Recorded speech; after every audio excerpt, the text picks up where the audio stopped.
paket gitu, curiga gitu kan, karena nggak ada plat nomornya. Kadang kalau ngantar paket itu kan orang tengok-tengok gini, cuman kan nggak tahu resikonya gitu gimana gitu.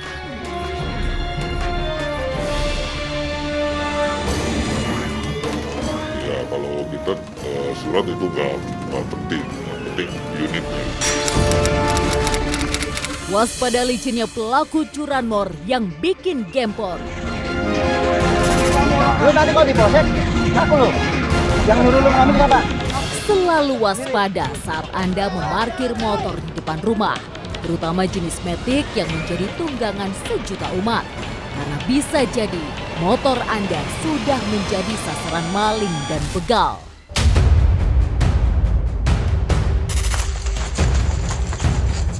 Malam ini tim Buser Polsek Sukolilo, Surabaya menggerebek rumah kontrakan seorang pelaku curanmor. Sebut saja namanya Dul Buluk. Pemuda 24 tahun ini jelas terkaget-kaget. Pasalnya petugas sudah mengepung saat ia sedang enak tidur bersama anak dan istrinya.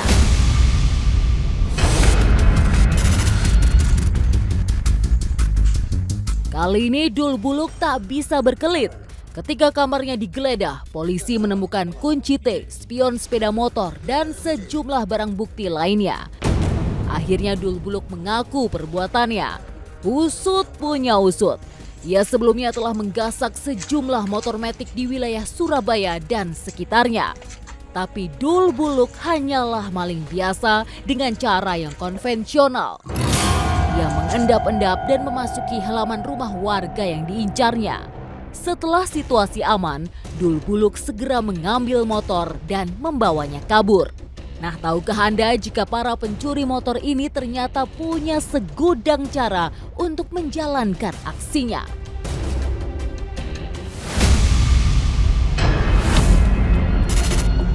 Atau seperti yang terjadi di Jakarta Timur. Belum lama ini, warga di Jalan Kincir 6 Rawamangun digegerkan oleh aksi dua orang pencuri motor. Pasalnya mereka justru menyamar sebagai kurir pengantar barang. Sebut saja namanya Jack dan John. Hal ini jelas sangatlah meresahkan ya. Bayangkan jika kita sedang menunggu paket yang datang malah dua maling ini. Kali ini tim Titik Target mencoba menelusuri ke tempat kejadian. Kami pun bertemu dengan keluarga korban yang masih syok dengan kejadian yang dialami. Selidik punya selidik, terungkap fakta yang mengejutkan. Dua pelaku sudah melakukan pengintaian dan mengincar rumah yang terlihat sepi. Dua orang itu standby paket di dalam jok.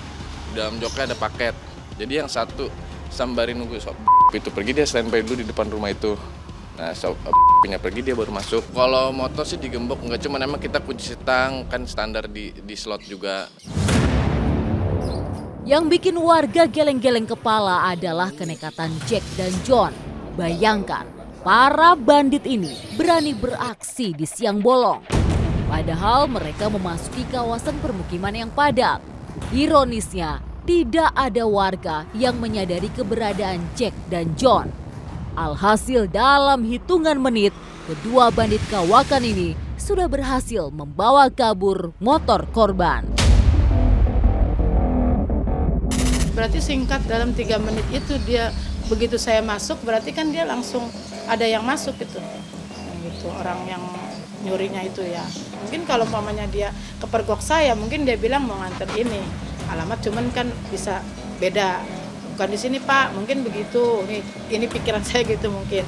Tapi karena dia lihat rumah kondisinya kosong, jadi ya udah tinggal dibawa aja itu motor. Yang jelas Rosniar masih merasa ketakutan. Bahkan kondisi kesehatannya pun sempat menurun. Ia bahkan berharap agar motornya bisa kembali dan pelaku bisa segera dibekuk. Diabetes saya, kemarin langsung diabetes saya 566. Itu saya punya penyakit yang jadi buat inian saya. Semoga saya kuat, sehat, amin. Mudah-mudahan ada yang bisa liatin di mana motor saya.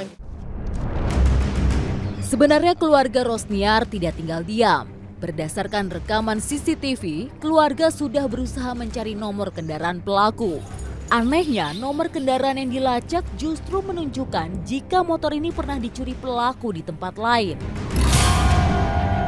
Ini yang lagi saya urus lagi, kekhawatiran saya, anak saya nyuruh, "Mah, berarti mama harus ngurus surat kehilangan itu, walaupun bagaimana harus pegang." Takutnya suatu saat kayak kita aja, kita kan lihat nomornya jelas, akhirnya marahin. Nah takutnya itu dia pakai lagi, dia memang sengaja, jelas nggak apa-apa dilihat orang jelas, tapi kan nanti yang dicari kita yang punya motor. Ternyata kawasan Jalan Kincir Rawamangun merupakan sasaran para pelaku curanmor.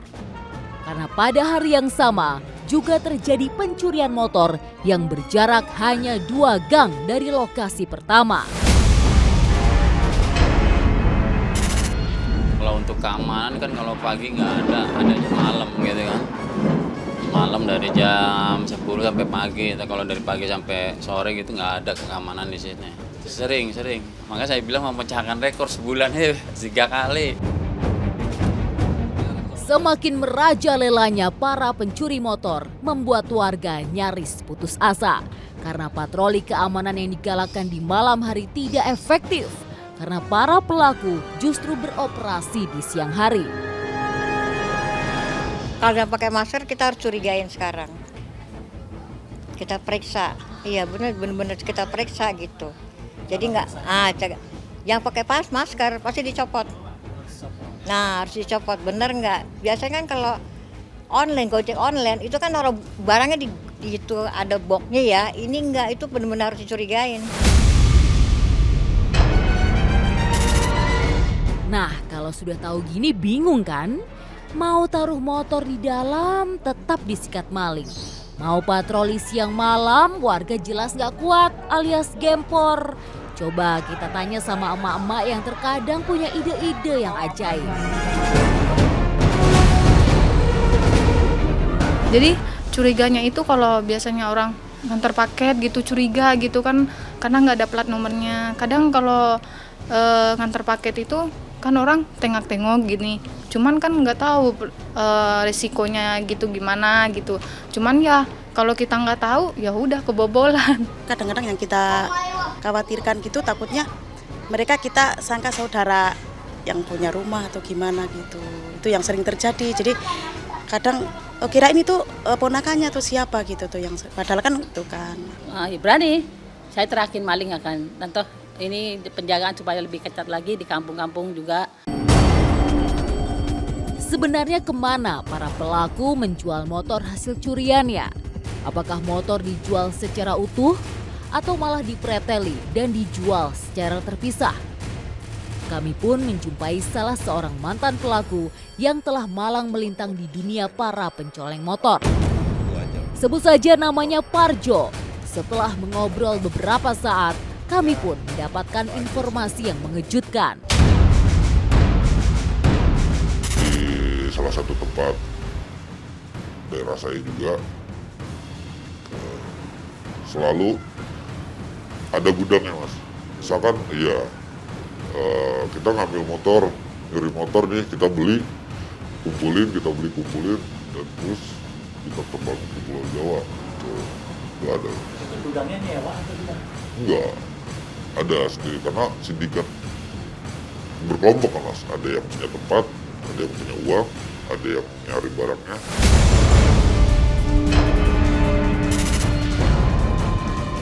Penada hanya menyimpan motor curian tidak lebih dari seminggu. Setelahnya, penada harus segera menjual kembali motor-motor curiannya agar tak digerebek oleh polisi dan warga. Ya kalau kita surat itu nggak penting, yang penting unitnya. Kalau yang sudah dipretelin itu tergantung ya, Mas, tergantung asisnya, tergantung konterbilnya tidak bagus atau enggak. Semahalnya saya berani sekitar 2.500.000-an. Ya karena saya juga takut ya, kalau misalkan tahu sendiri kan barang curian kayak gimana, ya saya nggak mau pegang barang lama-lama ya seperti itu. Well, sebaiknya kita memang yang harus lebih berhati-hati. Waspada di awal akan lebih baik daripada menangis belakangan. Pastikan motor terkunci ganda dan jangan parkir sembarangan. Yang pasti, jangan cepat percaya dengan orang yang tidak dikenal.